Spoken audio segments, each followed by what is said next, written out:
versus you. It's you versus you. It's you versus you. It's you versus you. It's you versus you. It's you versus you.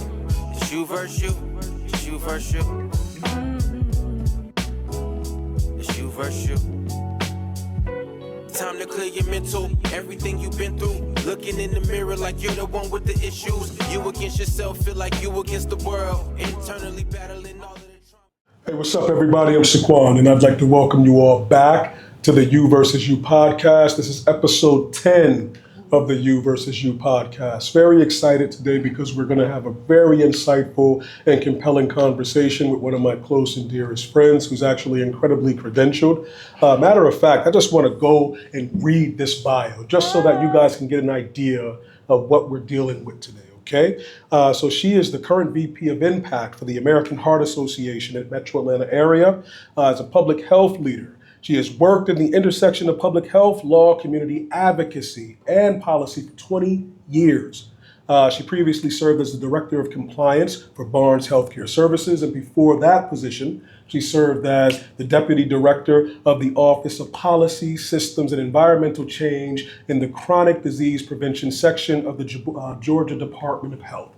Okay? She's managed multi-million-dollar budgets in the healthcare sector. So basically, I read all of that to say, when this person talks about health, public health, anything health, you should stop what you're doing and you should pay attention. She's incredibly credentialed. She knows exactly what she's talking about. So you guys are in for a real treat. And with that being said, I'd like to introduce my guest, Ms. Shauna Scott. Thank you, Saquon. That was too much. I appreciate it. Listen, no, you've earned it, and it's actually amazing to have you here today. So I'm super duper stoked to have this conversation. So let's dive right into this thing.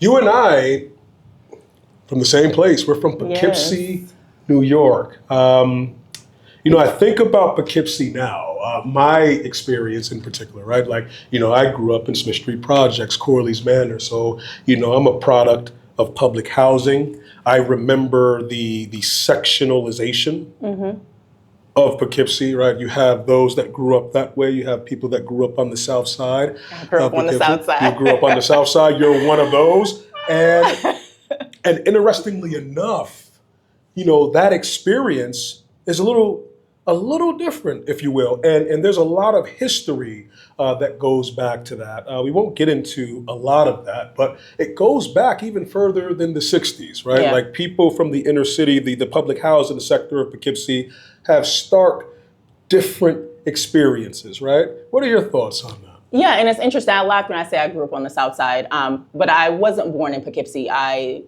started living there in middle school. And so, hearing that I'm on the south side and seeing what the north side was, it's in my mind's eye now looking back when we talk about where you live determines how you grow up. Like your zip code matters. Like that is a thing we say in public health. And we like to use it in Atlanta saying like where if you are in Bankhead versus Buckhead, the life expectancy is 15, 20 years. Like Bankhead, you're expected to live maybe 67. Like 67 is young. My mom is 68. I don't want to lose my mom next year. But in Buckhead, you might live 85. And so zip code matters. And so thinking about that from a Poughkeepsie perspective, you can see it. You can see it in people that we know and how the lives and the trajectory is shaped and how it's different. And of course, you can still create your outcomes. But for the most part, when we talk about generational poverty and generational wealth and generational health, our zip code matters. Absolutely. Very compelling.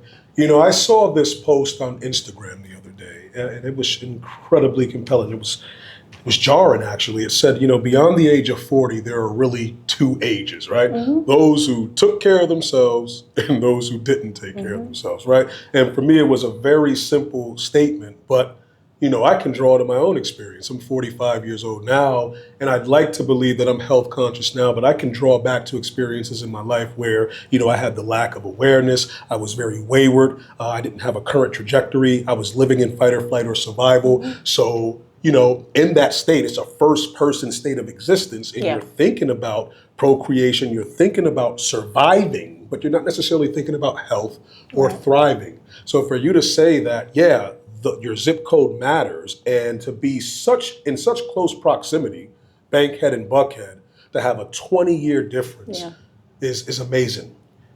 So with that being said, why public health for you? For me, public health, I think when I talk about the work that I do, it's not just work. It's really about who I am. And growing up, even before Poughkeepsie, growing up in Jamaica, for me, it was important to understand how certain things happen from a health perspective and why you would hear like Black Americans or Black people have higher rates of this, and this, or Hispanics have higher rates of this, and this. But like, why? And so I didn't know what that was when I was in school. I studied biology in undergrad, but in my undergrad, I'm like, I want to figure out like, why do we have these stats? What is this data coming from? And it's a field called epidemiology. And so my senior year at Morgan State, I took an epi course and I was like, oh, this is what this is. And so epidemiology is the study of or trying to understand the data behind some of the statistics that we talk about. And for me, the work has been trying to understand how did we get here and then preventing us to keep saying those data and that statistics. And now it's created, you hear of social determinants of health. DEI is a big thing, diversity, equity, inclusion, and health equity. But when I was in public health school, none of those things existed. But we knew the work that we wanted to do. And so for me, it's always been, I want us to not have these stats, and I want to figure out the root causes of how did we get here and how do we no longer, continue on this path. Got you. And I guess in doing that, you sort of found your passion, I think is what I deduce from what you're saying, I think right? Because so. yeah, you said it. I talked to you a couple of weeks ago. You're like, I live public health. I do. So getting granular there, like break that down for us a little bit. Yeah, so everything that I do, it's not just about going to work. It's about being in community. So when I'm in neighborhoods, when I'm talking to people, I'm talking to them from a public health perspective. I'm trying to figure out how do we get better outcomes. In my day-to-day, if I drive or bike or walk, it's from a health perspective. I'm thinking about if I'm driving every day, what is that doing to the environment? If I'm not walking or if I'm not eating healthy or if I'm not exercising, that's all public health. And so it's not just like my job, I go to work and then I turn it off. Like you can be a lawyer, you turn it off, but I never turn off the work that I'm doing because it's a part of who I am. It's my humanity. Gotcha. And you broke down the meaning of epidemiology for us slow people, because I'm certainly one of those. It's not a thing that like everybody talks about. Like, unless you are in public health, it is not a part of your vernacular. So. No, but I like that, and you're right. See, the word itself isn't a part of our vernacular. Yeah. But what's so interesting to me is the fact that you're talking about data. Yeah. You're quantifying things. You're extrapolating data.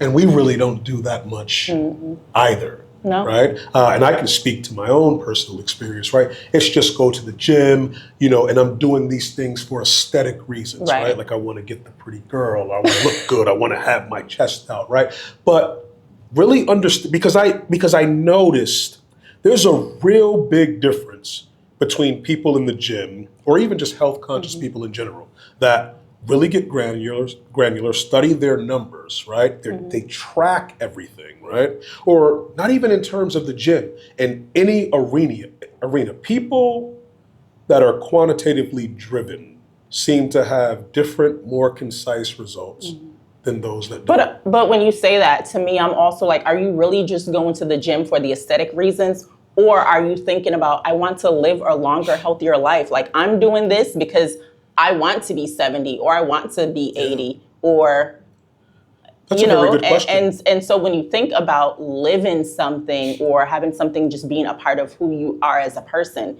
is it for the physical attributes, what we can see on the outside, or are you living for what we don't see on the outside? No, that's a very good question. For me specifically, I think that it's a little layered, and I think it's layered by the decades, if you will. Like I'm 45, so I can certainly answer that question and say yes. Late teens, early, mid, late 20s. Right.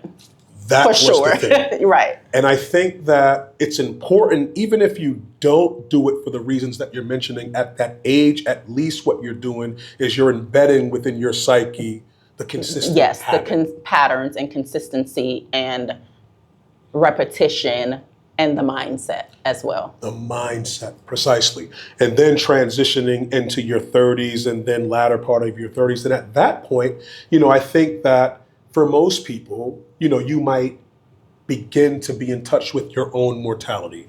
You may have a family member, a very close family member that hopefully hasn't passed, right? But they may have had a severe bout with a health crisis, right? And it was so jarring for you, so cathartic that it's like, yo, this health thing is real. Like I'm not going to live forever, right? In your 20s, we heal faster. We're superhuman. We can do whatever the hell we want. I can eat a burger. I can burn it off in 15 minutes, right? That shit changes in your 30s, 40s. It's like, as women, there's perimenopause, there's menopause. Like our whole lives are now different. There are things that we're experiencing that we weren't experiencing in our teens and our 20s, and that you just have to have a different mindset about the life that you want to live. Absolutely. Like we would always joke, as men, because, we're just not as smart as you women, right? And, we're just ignorant and stupid. But, it seems like you women, right? Like, it's like you're always on a clock. You're always doing these things, right? And then as I get older, right, and I have women friends, I've been married before, right? So you understand those biological clocks, or I understand it from an indirect perspective, right? Because you mentioned that, like, you have a thing like geriatric pregnancy, your hormones can be, no, these are like real things, right? So it's like, but as a guy, we really don't think Y'all just about living. that. We're kind of just living. Y'all are just living, enjoying lives. We're just out here. We have every phase of life is something else. Like in our 20s, there's something else. In our 30s, yes, geriatric pregnancy. You can have a geriatric pregnancy at 35. Absolutely. Whereas like a man, y'all are just hitting your prime at 35, right? Maybe even 45. Yeah. 45, now it's the pauses, right? All of the perimenopause, menopause, and those different changes that occur in a woman's body. And so it's always a cycle for us, whereas you all are just existing. Now, one thing... No, not in a negative way. It's definitely negative. We're just existing, and we have no care in the world for what our women have to do. None.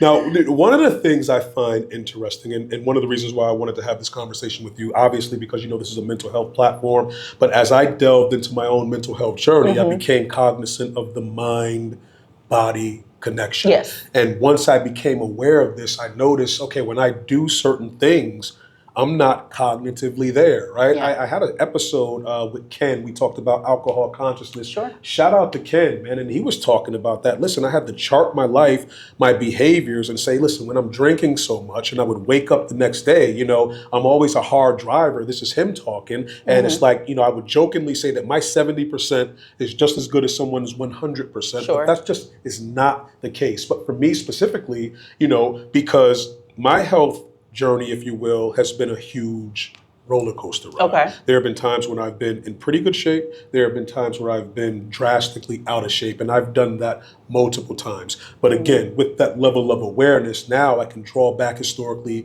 and look at where I was, who I was at that time frame, what I achieved, what my mind state was, and even now, when I'm not eating healthy, right? When alcohol consumption is in the play, when I'm not working out consistently, I don't perform well cognitively. Okay. Right? So I think that dissonance that is linked to a decline. So I think that, back to your initial question, in that 30 to 35 range, preferably earlier, right? We really have to make health a primary concern. Yeah, and I think, first of all, it's never too late to start. I'll just say that. You can start doing anything at whatever age and see results. There's this thing from like a smoking cessation perspective, and I know you have your cigar lifestyle, but within 10 minutes of quitting, you see improvements in, lung function, in your breathing, within 30 years of quitting, your arteries go back to normal. So like it is never too late to start a positive habit and to reap the benefits. So someone can start working on their physical health, be more physically fit, eating right in their 40s, 50s, 60s, and the benefits will be there. So I would never tell anyone, well, because you're in your 30s or 40s or 50s, like it is too late to begin a new positive habit, because I think that we can reap benefits no matter what age and stage of life we're in. It's about being consistent and then maintaining that level of consistency over time so that you can reap the benefits. You know, I really appreciate you for basically telling me that my lungs and arteries aren't shit. Thank you very much for that. Well, I didn't say that. That's how I felt, you know. I don't have the Loyola degree. I'm not. Yeah, that's how I heard it. Okay, well. Did you guys hear it that way? No, they didn't. Thank you. You didn't hear it that way. But what I'm saying, I'm not saying it's not awful. I'm saying when you do quit, it can start. The lung is such an amazing organ. Mm-hmm. It regenerates itself. Gotcha. It will heal itself. The whole body. Really, it will heal itself. That's just one of our brain. While there are things that may not heal itself, when we talk about mental health, there are habits that we can put in place to work on, heal, and create better outcomes from a mental perspective than if we don't put the habits in place. Gotcha. Shortly before I began my mental health journey, there was a book that I read that I felt, at least for me, was compelling. It's a book called Outlive by Dr. Peter Attia, and he talked about the health for horsemen, right? He said Alzheimer's disease, cancer, heart disease, and diabetes, like those are the leading killers among people. What are your thoughts on that? I was trying to remember if this is the book that we talked about. It is. And I was like, here we go with this book and these 4 leading causes. Sure. We can say that those are the 4 leading causes, but they're not. From a research and scientific perspective, there are other 4 leading causes that public health and researchers and scientists would identify as the leading causes. But when we do think about, what did you say, diabetes, Alzheimer's, cancer, and heart disease. And heart disease, yes. I'll take it. But, there are others. When we think about accidents, violent accidents, car accidents, that's like probably one of the top 3 causes of death. Accidents are something that we want to pay specific attention to right now. Probably at the time that he wrote the book, this wasn't a thing. COVID is the top 3 leading cause of death. Yes, cardiovascular disease, heart disease is the number 1 cause of death. I would put diabetes at number 5 or number 6. I wouldn't put it in my top 3. Alzheimer's, I would maybe put it in the top 10, definitely not in the top 5. But, Gotcha. Now, and I certainly defer to your judgment, but just to offer a little bit of pushback, because I yes, of want course. to learn. Now, to play devil's advocate, maybe we're talking about degenerative diseases that are linked to behavior or choices that we're making, right? Now, so if we factor those things in, does that affect that list? And I'm genuinely asking because... What behaviors are we making from an Alzheimer's perspective? Now that's a very good thing. Now that may be something that's genetically degenerative, right? And again, I certainly defer to your judgment, right? But if I'm looking at heart disease, if I'm looking at cancer, if I'm looking at diabetes, then I think with my limited understanding of this field or this subject matter, I can say, okay, well, those things could potentially be linked to behavior. The choices of food that I eat, my lifestyle choices or lack thereof. Again, I wouldn't clump it all in, because when you think of breast cancer, right? What lifestyle choices am I making that cause a woman to have breast cancer? I'm leaving that completely alone. I'm not here to offend or uterine anyone. cancer. I'm just saying, No, it makes perfect sense. Again, I certainly defer to so your I'll judgment. go back to my list, and we are in the times where, and CDC isn't gold standard for everything, but as a public health professional, that is where I get my data from. I get my data from American Medical Association, American Heart Association, and so the top 5: heart disease, cancer, unintentional injuries, so like not a suicide, right? So car accidents, etc. COVID, and stroke are the top 5 causes of death. People are more likely to die of a stroke than they are of Alzheimer's disease. People are more likely to die of COVID right now in the times that we are in than Alzheimer's disease. Gotcha. And I guess I want to jump around a little bit just because of the flow of the conversation, Yeah. which I absolutely love. Now, and it kind of links to this. When I was talking to you, you said something a couple of weeks ago that was impactful. It really was. Sitting is the new smoking. So we look at this sedentary lifestyle that we have. You know, we're at our computers all day and we're just working. And even our children, like when we were young, you know, we were outside we were playing. We were doing all these different things. Now they all have allergies. They're in front of their video games all day, every day. And based on what you were telling me, this seems like this is an actual epidemic. It is.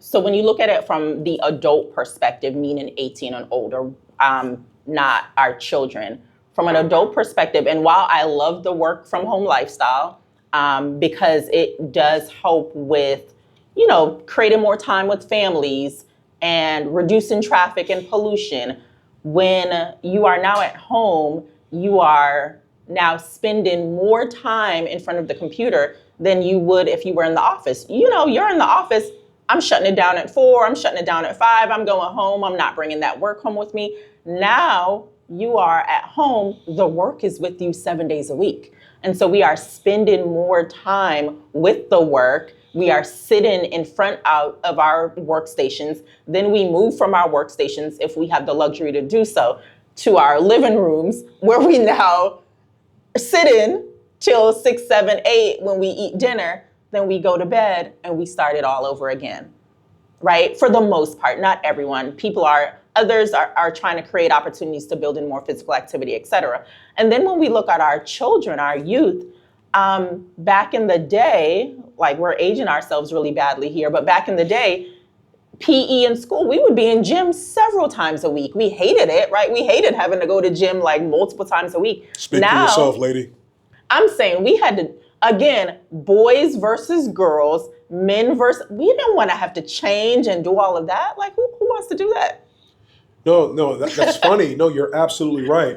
And while I appreciate the humor in that, that's actually a perfect segue because, you know, I listen to Jordan Peterson a lot and I agree with him, particularly when you're looking at a male development versus a female's development, right? Like, and he contends, and I agree with this, that, you know, all children, arguably, but certainly boys, they need way more physical activity than they're getting. Like that's linked directly to their cognitive development. We're not learning efficiently. And then what happens is when we're not able to get that type of activity, we're bouncing off the walls. You have teachers that don't want to deal with that, not because they're bad people. It's just a lot of energy to have to deal with, especially when you're dealing with 30 other students, right? Yes, and I agree. You're in a low socioeconomic condition, so you're dealing with all the things that contend with that.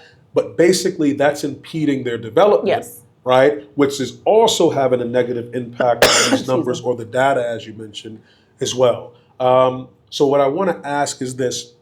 With your skill set, right? Because you have 2 beautiful children, right? Like your son, for all intents and purposes, now is an adult, a great adult. No, he is. He's 21. He's an adult, right? Yeah.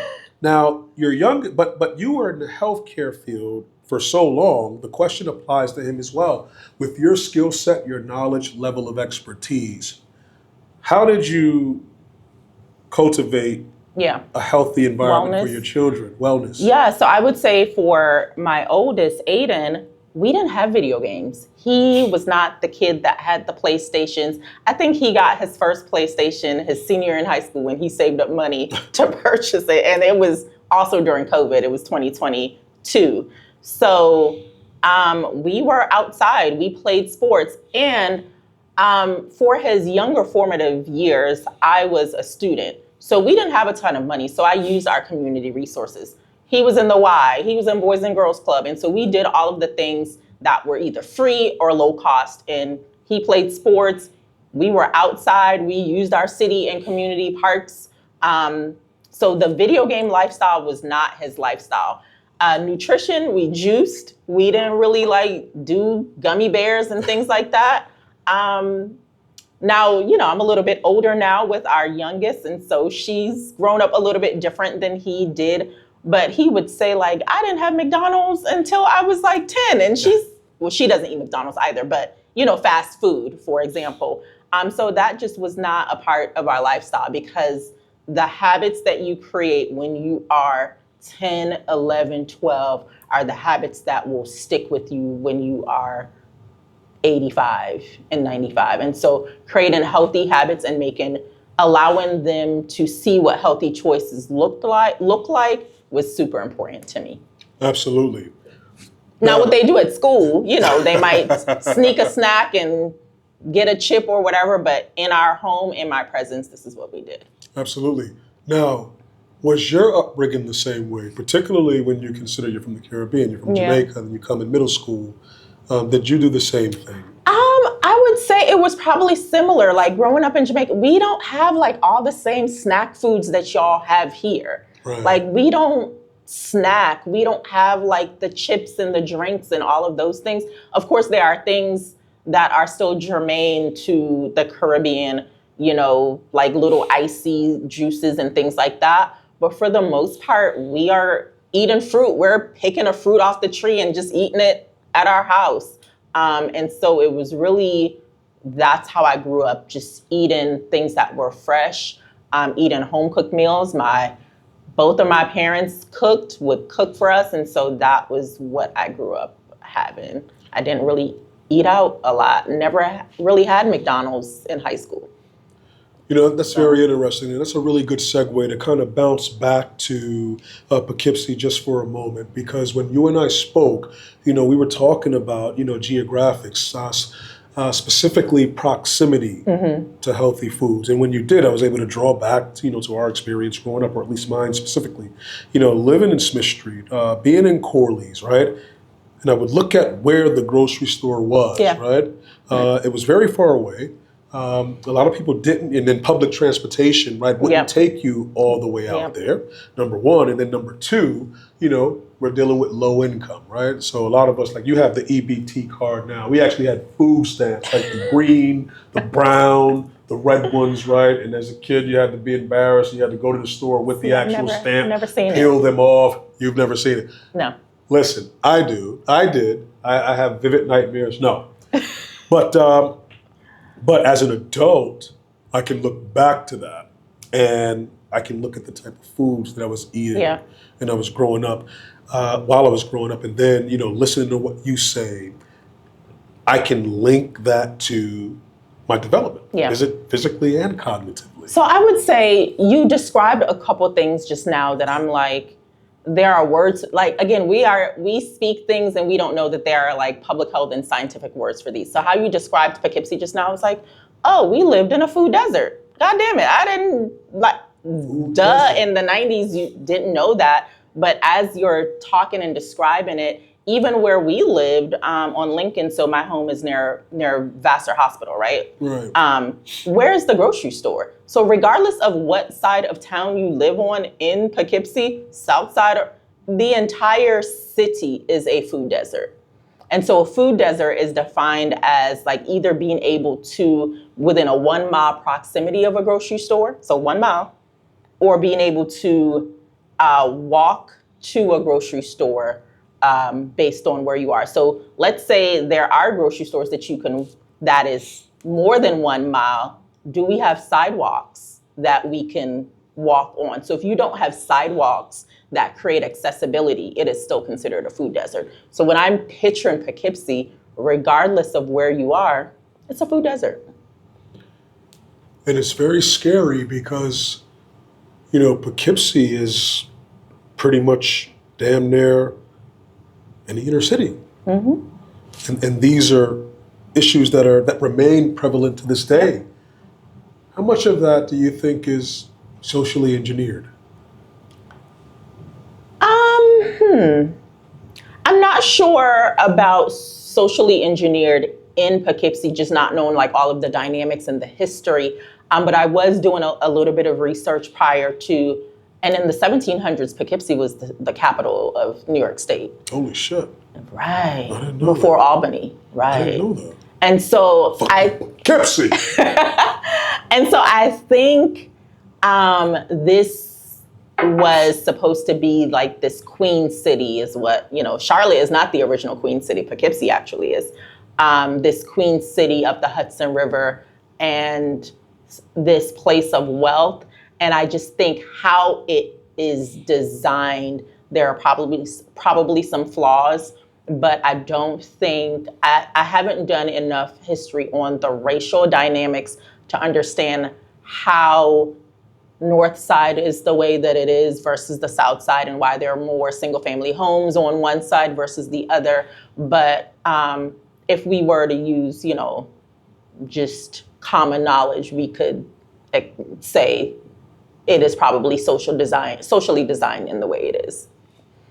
What city isn't? Atlanta, we can talk about Atlanta and how I-20 separates neighborhoods by race and how I-20 runs through Black neighborhoods, or sorry, not I-20, I-75 runs through our Black neighborhoods, and the walkability and lack of grocery stores based on how the interstate runs through our communities.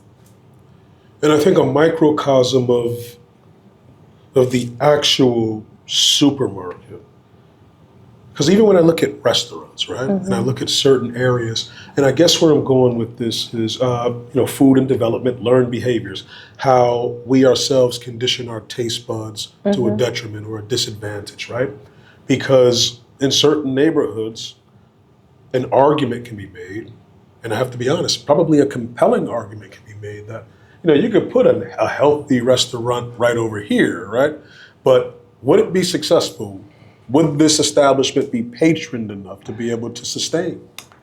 It depends on the community. So in the work that I do in Atlanta, we do that every day. Not necessarily put restaurants or grocery stores, but we put pop-up markets and grocery stores in neighborhoods that you would consider to be food deserts, to be underserved, to be low income. And they're not coming. They are not coming.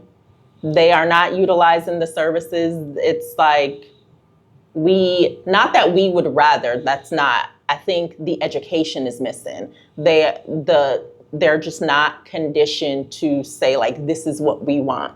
Of course, they talk about it. We want grocery stores. And then when you test and do the experiments, they don't show up. Gotcha. So I think it is a mindset shift that has to happen. It doesn't take one cycle, 2 cycles. It's really generational trauma that we need to work on to get. And it sounds super simple, but it's so complex at the same time because how do we heal generational trauma? Absolutely.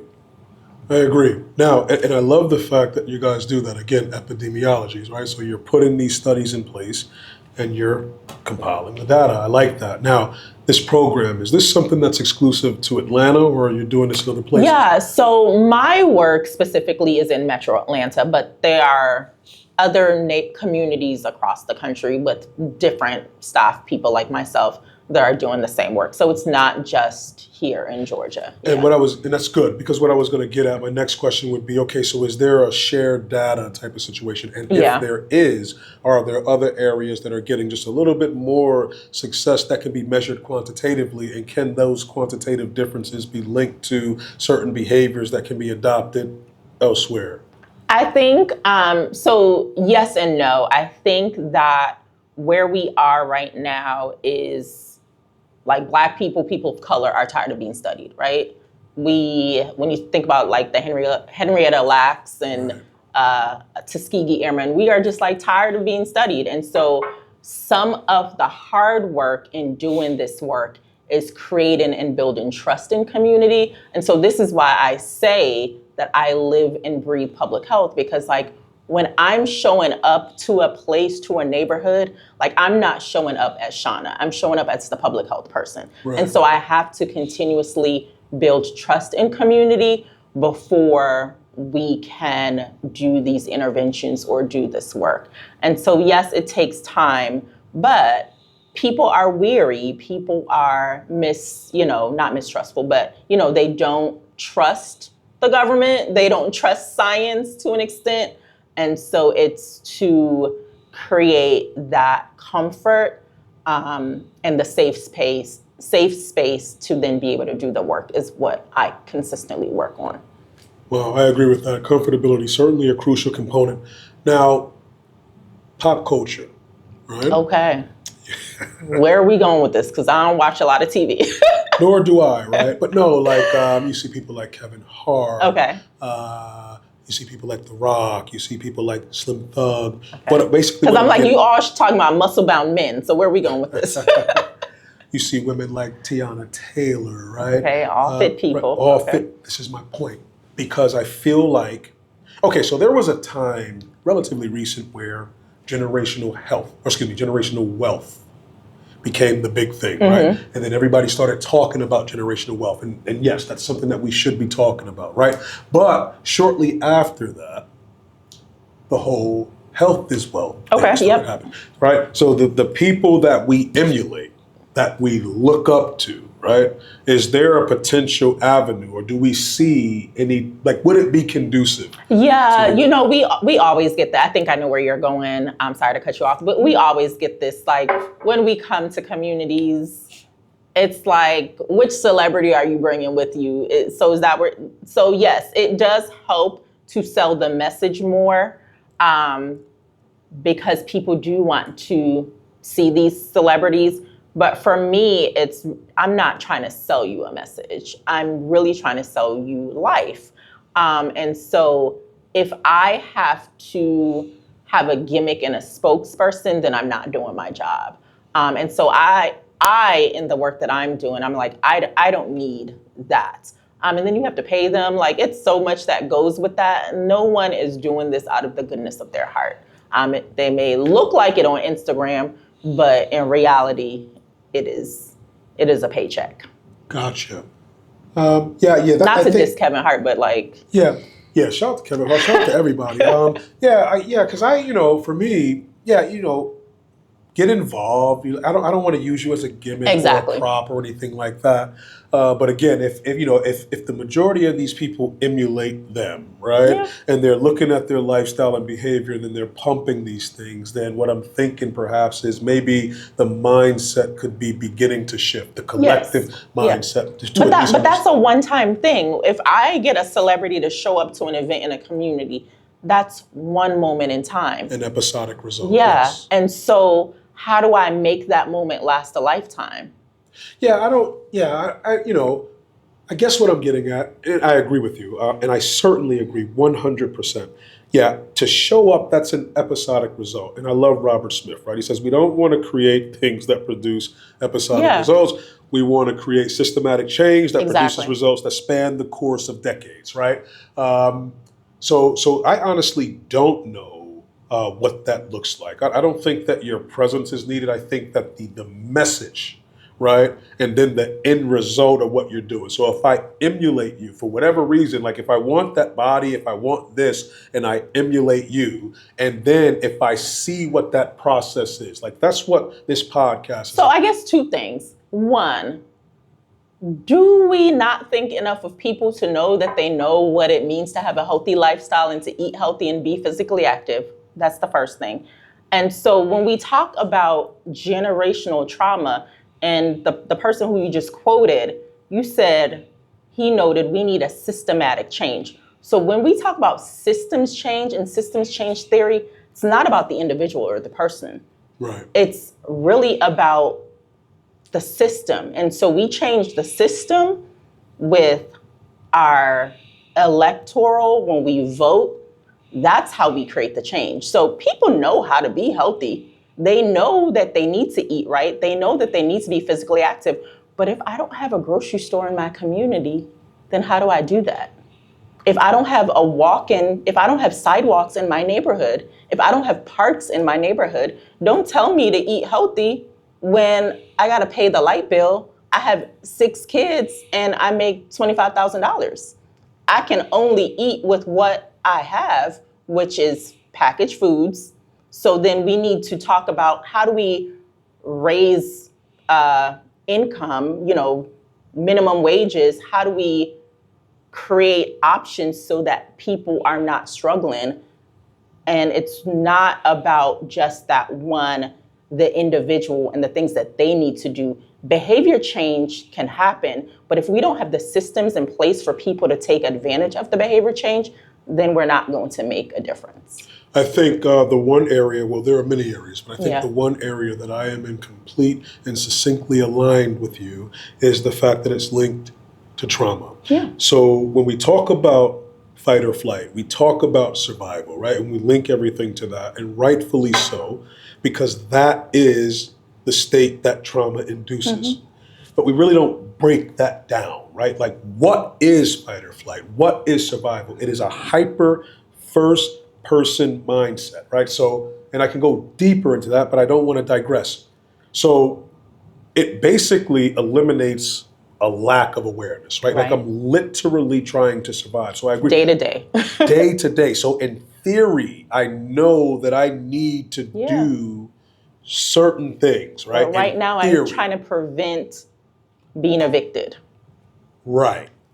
You know, and I just make just enough, Just right? So when we look at the tenets of capitalism, right, and why you need an unemployment rate so that you can keep wage rates competitive. So it's designed to produce that. And then a compelling argument could be made to play devil's advocate. Like, how do we deal with this? Because someone can sit here and say, well, yeah, this is all linked to individual choices. Like, you're responsible for your own life. You The are. pursuit of happiness is guaranteed.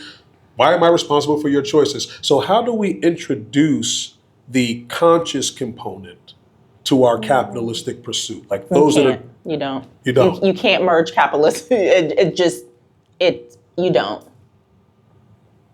If you have other thoughts, I would love to hear it. But from my perspective, and the United States is what it is, right? Like, it will not be changed. And so it will be a very difficult hill to climb or hole to get out of, to be able to say we can merge individual conscious thought with the society or the type of society that we are in. Gotcha. Interesting. Let me hear your thoughts, because I know you disagree. No, I don't necessarily disagree. I think for me on this podcast, and I think this podcast has shaped my thinking to be Okay. this way outside of the podcast. For me, it's always the merging of intellect, right? Okay. And touch and agreeing more so on the areas where we're in alignment, right? Okay. Because I'm conscious of the optic that's being portrayed to the viewership, right? But I love challenging and healthy dialogue. I think, like, can that be achieved? I think that's something that's really, really, really difficult. You have to look at what America is. America is an experiment. America is a melting pot of different cultures, right? Now, the ideal that one or a group can achieve whatever they want and they can go after it, there's a term for that, and that's called determinism. And you have different types of determinism. You have ethnobiological determinism, you have ethno-religious determinism, you have political determinism, right? But with this experiment, one of the, well, I don't want to say it's the fault or the reason of it, right? But if you take China, for instance, like, China has one thing that we don't have: homogeny, right? So, and I'm not saying that we all should be separate or anything like that, right? But what homogeny produces is, okay, I can look at myself as an individual, but it's also easy for me to understand what aggregation is and see myself as an aggregate, a legitimate part of a whole. Right? Because we all are the same, essentially. So, like, there was this German billionaire that was being interviewed, and the reporter kept asking him, like, man, why are you okay with paying such a high amount of taxes, right? I think it was like maybe 70 or 80%. And the billionaire just wouldn't answer that question, but the reporter kept probing and jarring at that, right? So finally, the billionaire became frustrated, and he said, well, look, you know what? I don't want to be a rich man in a poor country, right? So for me, I think the question then becomes, okay, so what organic, intangible tenets produces that type of collectivism psyche, if you will, Right. But I think this type of melting pot? But I think all of that is great. You mentioned determinism, right? The one that you didn't mention was the social determinants of health. So social determinants of health tell us, right? So I'm like, I can ignore all of those, but the one that I'm focused on is the social determinants of health. And so if we don't get all of those things right, the individual still can't flourish. And so the social determinants of health is all of the things outside of my behaviors. Like my behaviors can be great. And we talk about mental health. That's the focus of the podcast. And, this past week was Black Maternal Health Week. And we talk about how Black moms are dying, or even Black maternal mental health, how just postpartum depression and suicides postpartum is growing in Black women. But when we look at the data, that's not just poor Black women, that's not just middle income Black women, it's all Black women, regardless, it's all income brackets. And so I say all that to say, if we don't get the social determinants of health right, it doesn't matter what our behaviors are. You can have a Black woman that's super healthy, she's eating well, she's doing all of the things that she was supposed to do to have a great pregnancy, and still die during childbirth. Why? The system. The system. And that's where the social determinants of health come in. This person did all of the controlling things for behavior, right? They ate well, they went to all their prenatal appointments, they had great insurance, 6-figure income, but we're still dying in childbirth. In Georgia is ranked 46 when it comes to Black maternal mortality, meaning our women are dying giving birth in Georgia. Regardless of income, regardless of education, women with PhDs dying, scientists dying, and it's because of the system. And so when you talk about the US being a capitalist, until we change the system, it doesn't matter how well I'm taking care of myself, the system's gonna fuck me. Simple. And before we get to the solutions portion of this, you did have a story for us, and then you also had some questions for me. But before we do that, because I wanted to talk about median income related to health. Okay. And I wanted to get your thoughts on that, but you sort of just alluded to that, and I'd like for you to get a little bit more granular, because it seems like you said, the system is fucked, right? And you can have a doctorate degree, you can have a master's degree, you can be low on the social economic scale, and you're still going to succumb to the fallacies of the system.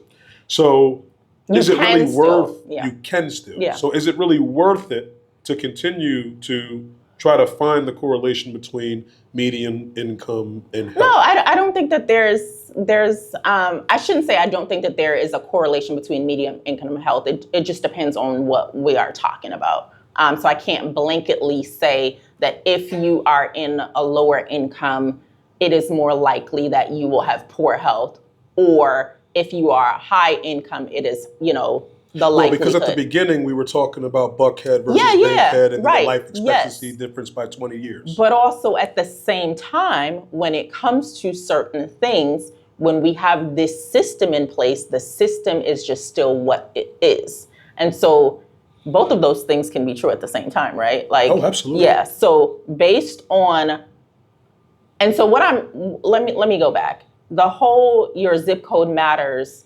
doesn't necessarily mean that I am poor in Bankhead.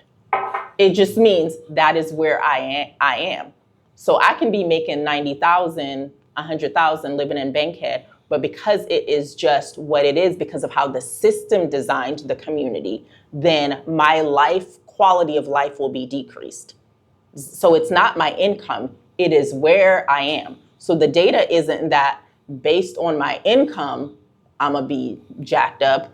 It's my zip code matters. So you can take me and plop me in Bankhead, and because of how the system is designed, I'm going to blend in with the community. And so all of those faults and things that are plaguing the community, it will impact me just because of where I am, because the community isn't walkable. The community doesn't have grocery stores. So not me. Now I can drive to go get my groceries, but it's just the design of the neighborhood.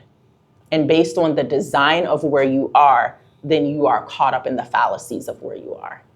So we talked about food deserts. We talked about the proximity to where you live, the grocery stores. We talked about interstates being ran right through the middle of communities that create or exacerbate that condition.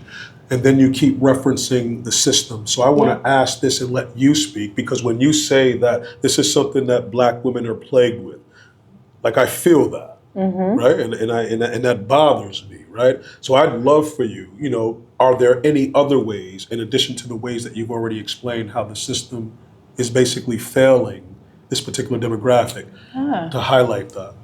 Well, depends on what we're talking about and where we are. We can talk about Michigan and how lead in the water in Black communities in Michigan. And now with the current administration and the firing of multiple federal employees, the entire lead branch at the CDC is gone. And we have Black communities where there's lead in the water. And so now you no longer have scientists who are able to come out and do the research and to work on that area. And so what do we do there? So that's an example of the system.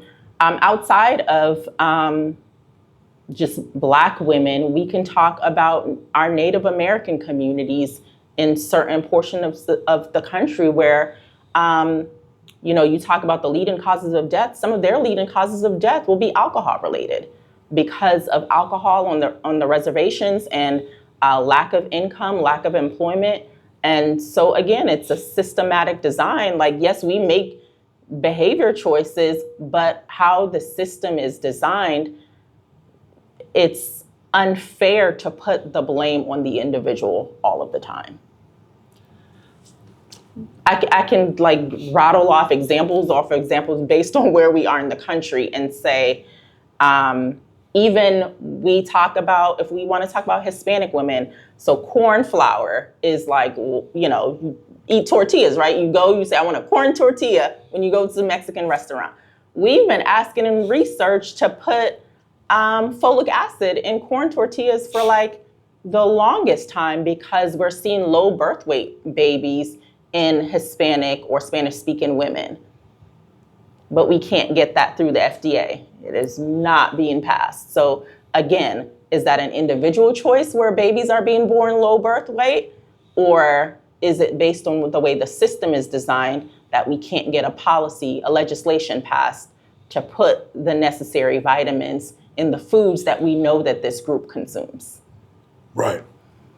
So there are many things that I can glean from this conversation with you. I think two that are most paramount for me is that this is a subject matter that you're incredibly knowledgeable in. And I certainly appreciate, respect, and defer to your skill set.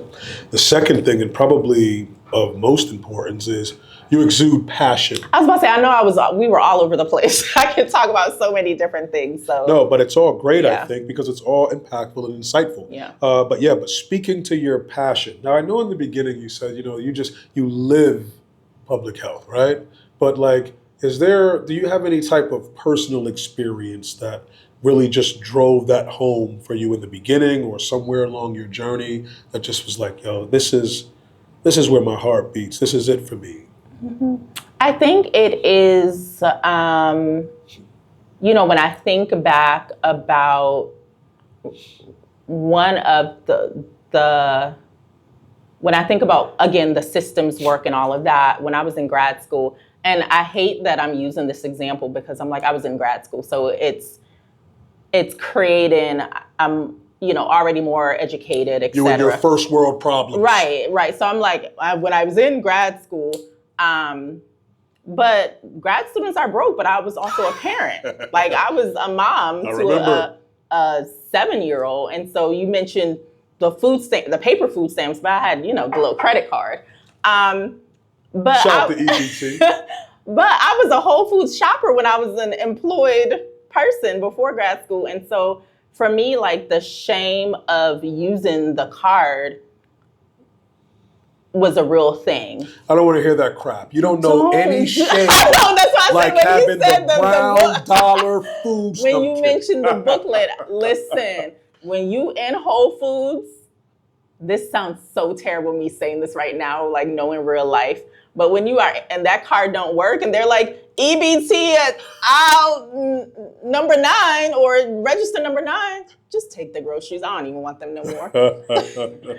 But no, on a real note, I think that really allowed me. So one of my volunteer opportunities in law school was to women and families who had been applying for different social services like SNAP, food stamps, and SSI, and really helping them through that application process. When they were denied and they had to, there is an appeal process. So if you're denied, if you look at the back of the paper, it says you can appeal. A lot of people don't know that or know how to appeal it. And so for me, it was being able to give back to these women who they're just trying to get a check for their child who's disabled, who is on the autism spectrum, and like no one's believing them, and they have to go to 10, 11, 12 appointments, and you can't work because no one's going to watch the child and you don't have income. And so being able to volunteer and assist those women with appealing the denials was really where I was like, this is the work that I want to do. I love that. Yeah. And before we go any further, I just want to say to the viewership, yeah, we cracked a few jokes about EBT. Yes, I'm sorry. But that was certainly a part of my upbringing. I don't want to appear insensitive in any way. The fact of the matter is, like, that is a platform or a vehicle that many need, and we're certainly not making fun of anybody in that regard. So thank you. Now, in this conversation, we highlighted a myriad of concerns, right? But now the final portion needs to be solution-oriented. You recommended that. I certainly agree. And again, deferring to your skill set, talk to us. I know we have a faulty system, but what are some of the things that, not that we can do, but what are the things that we need to be doing right now that we actually can control to really pull in the reins and start focusing on our health? Yeah, I think it's twofold. I think from an individual perspective, just understanding where you are. So I know at the top of the hour, we talked about just like the people who just measure things and know their numbers and are super meticulous. I think that just as an individual, establishing a relationship with a healthcare provider, whether it is, through your work or through the health department, just being connected to a healthcare provider that can let you know what's going on in your body. So at minimum, knowing your blood pressure, like at minimum, taking it back to the work that I do, at the Heart Association, we say hypertension, high blood pressure is the silent killer.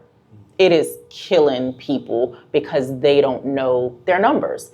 And so that's one thing that you can do. If you're not able to do that for whatever reason, and you have access to like a CVS or a grocery store, they have blood pressure like stations. Just check your blood pressure regularly and know what the number is. The ideal number is 120/80. And so if you are anywhere above that, that means something is going on in your body. It could be diet, physical activity, generational stress. And so figuring out what that root cause is so that you can work on it and tackle it. If it's generational and stress, something's going on with your mental health. So create opportunities where you can talk to a friend or someone who is licensed where you can work on your mental health. Because people, when we were in our teens and 20s and we're talking to our parents and they're like, such and such died, and you're like, they're 40 years old. How are they dying? Now we are those people. Yeah. And I'm seeing too many 40, 45, 50-year-olds dying because they have some sort of chronic condition. And it's preventable. Absolutely. What about lifestyle, specifically referencing? I know when we spoke a couple of weeks ago, you were talking about Coloradans and the way that they Yeah. live their lives and certain things that we can look to emulate. Yeah. I think it's a few things. We talked about diet, physical activity, no, refraining from tobacco products, Saquon. Tobacco is a leading cause of death. I have no idea what you're talking about. No idea. Okay. Not telling people to quit drinking, but reducing your alcohol consumption. So that goes a long way. Not saying quit drinking, but reducing your consumption. Sleep. You mentioned the brain health. Sleep is probably on the top of the list for me. I cannot work out. I can eat poorly, but our sleep, when we are at rest, our body's regenerating itself. And so getting good quality sleep also is important. So you can be sleeping, but it's not quality. So like if your mattress is poor, your pillow, if you are overweight and you snore, getting that checked out, because sleep apnea is, am I resonating with y'all? I'm trying so hard not to die laughing back here. She's saying every bullet point. I'm looking at this like, she's talking to you. Okay. Well, we can have a private conversation offline. But if your partner has ever told you that you snore, and you're like, no, I don't, go get a sleep test, a sleep study. Most often they are free, just depending on where you go, for them to be able to diagnose you with sleep apnea so that you can wear that device. Because when you are snoring consistently, you are not breathing. You are stopping your breathing, and you are cutting off that oxygen to your brain. And so you are depleting minutes from your life every single time. And so sleep is super important, especially good quality sleep and the number of hours that we get. I get my 8 hours consistently because the more I sleep, the longer I'm going to live. Wonderful.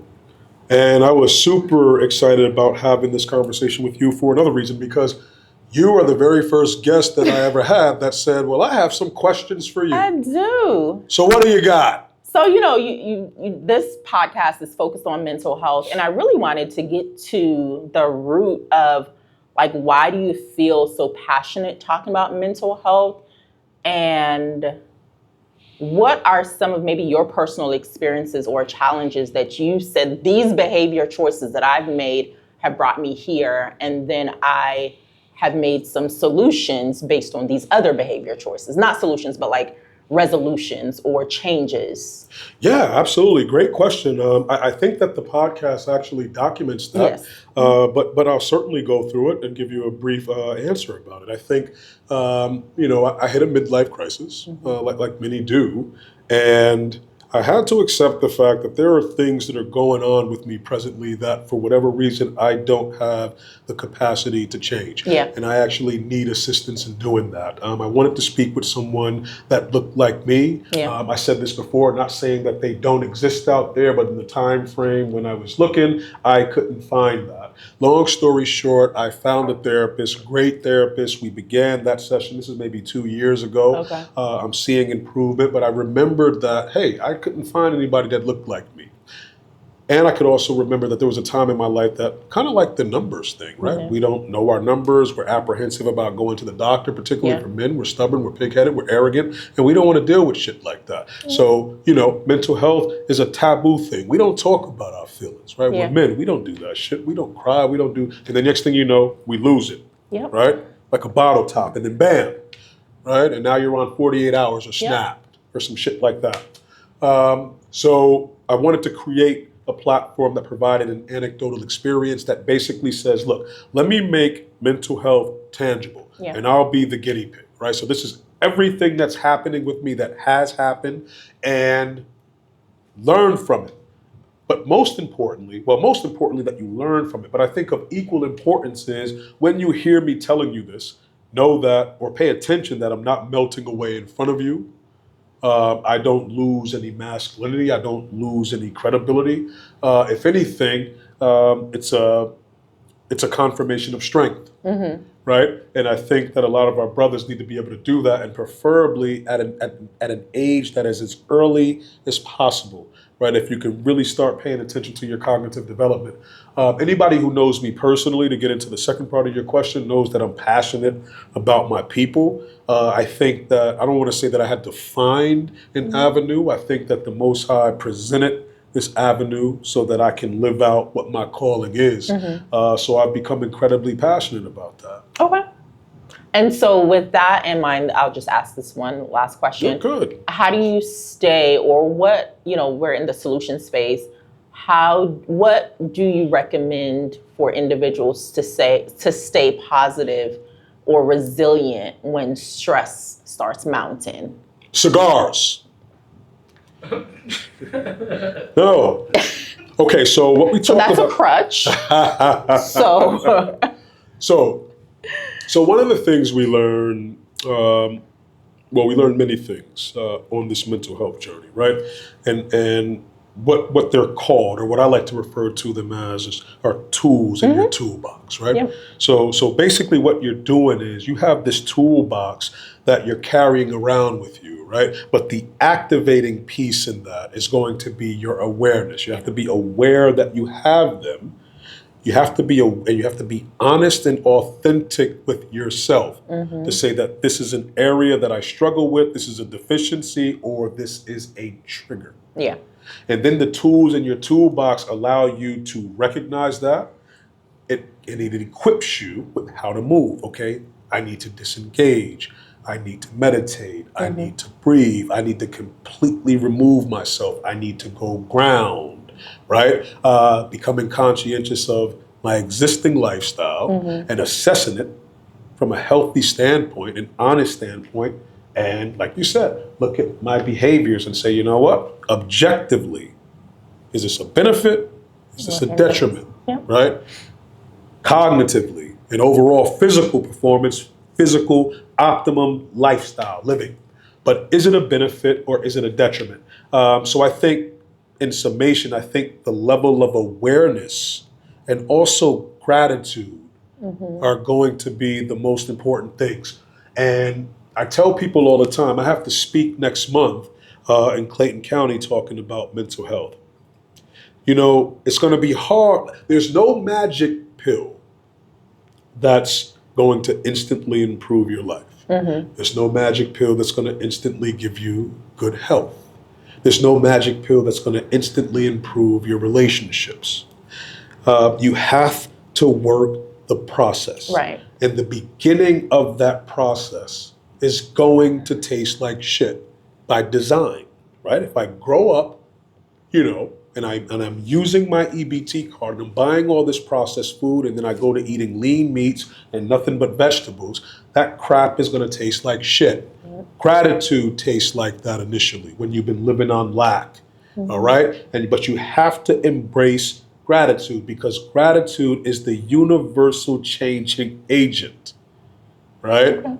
And there's always, I don't care how bad your situation may seem, there's always something that you can be thankful for.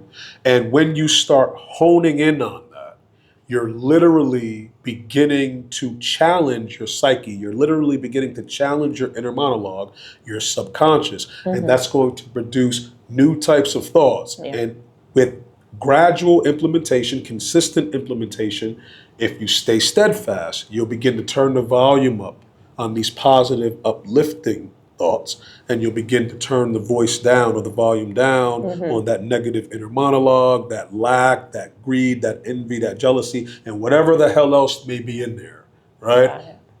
And then with those thoughts, it'll produce new behaviors, right? Or new choices or new behaviors. And then you'll begin to change your environment. Okay. Did I answer your question? You did. Good. Yeah. You have any others? No, I don't. Not anything that we haven't covered.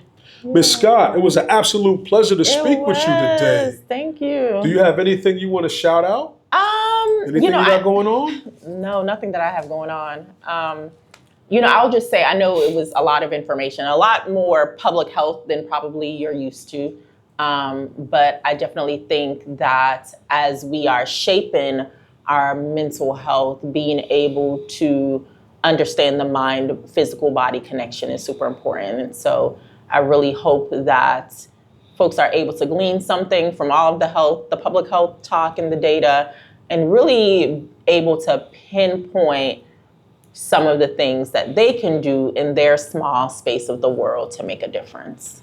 Absolutely. I think that this episode is jam-packed with a lot of value-add information, and I'm getting the sense that this is something that we'll have to do again in the Yes, I would future. love it. Absolutely. Listen, if you found value here, and it's my sincere hope that you did, then please comment, like, subscribe, follow the You versus You podcast on YouTube, Facebook, Instagram, and TikTok. And keep checking me out, and we'll keep busting this thing down. I feel good now. Peace. The baggage put down. Just let me live. Just let me live.